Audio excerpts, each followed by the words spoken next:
Hello and welcome to the Forum. Every week, we take no more than 15 minutes to discuss the 3 highest conviction ideas surfaced across the Smartkarma network, cutting through the noise and helping you zero in on what truly matters most. The live forum and Q&A session are exclusively available to Smartkarma Plus subscribers. You can always revisit previous episodes on this YouTube channel. Without further ado, let's dive into this week's ideas. Good evening, ladies and gentlemen, and welcome to the Smartkarma Forum. The Forum is a high-impact weekly live webinar exclusive for Smartkarma Plus subscribers, where we use the forum to discuss the best, highest conviction insights surfaced across the Smartkarma network. The forum is meant purely for informational purposes and does not constitute investment advice. It is the opinion not of Smartkarma, but that of our insight providers, and Chatham House rule applies.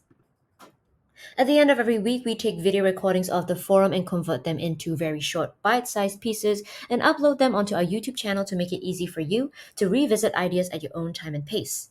This also makes it easier for you to share these ideas with your friends and get their feedback.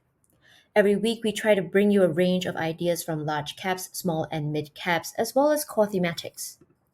Today, we will begin by looking at Astra International, we will then move on to AEM, and finally, we will look at China's reopening. Let's begin with Astra International. The ticker is ASIIIJ, and this is covered by Angus McIntosh on the Smartkarma platform. Astra International assembles and distributes automobiles. They also operate in mining as well as the development of plantations. Results reflected its exposure to coal through United Tractors, ticker UNTRIJ, and most divisions booked growth. Its core auto and financing business made much more than half of its profits and also contributed to its growth.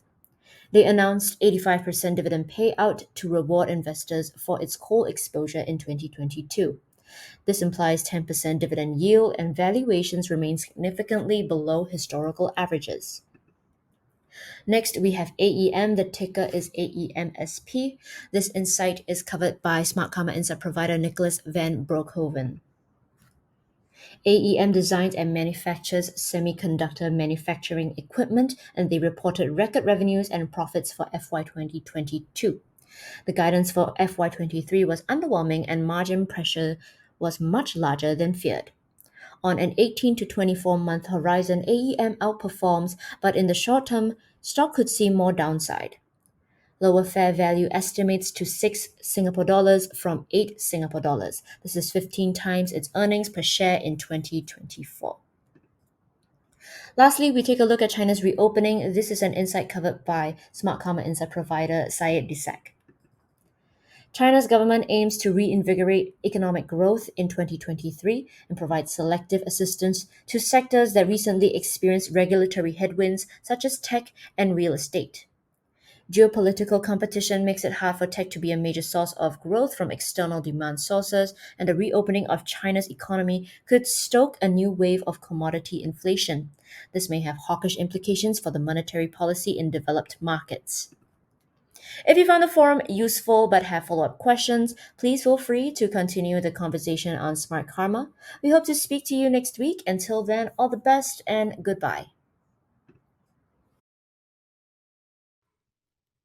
That's it for this week.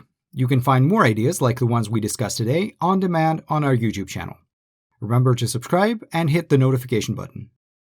If you like these ideas, spread the word. Tell a fellow investor about Smartkarma Plus and follow us on social media. Just search for Smartkarma.